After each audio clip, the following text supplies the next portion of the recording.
మీలో ఎంతమందికి మామిడికాయ పులిహోర అంటే ఇష్టం? దానికంటే ముందు నా వీడియోకి ఒక లైక్ చేయండి. నేనైతే మొదటిసారి ట్రై చేశాను. చాలా బాగా వచ్చింది.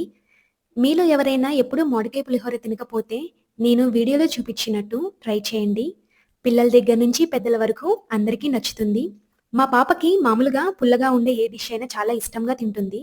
ఇక ఈ పులిహోర అయితే అడిగి మరీ పెట్టించుకొని తినదనుకోండి. అలా అడిగి ఫుడ్ పెట్టించుకొని తింటే ఏ తల్లికైనా తను ఆ రోజు తినకపోయినా కడుపు నిండుగా ఉంటుంది కదా! అందుకేనేమో అడగకుండా ఏ అమ్మైనా పెట్టదు అంటారు. అలా అడిగి పెట్టించుకుంటేనే ఆ తల్లికి ఎంతో తృప్తినిస్తుంది.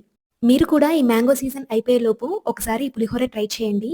చాలా ఈజీగా, క్విక్‌గా ఎంతమంది వచ్చినా చిటికెలో చేసి పెట్టొచ్చు.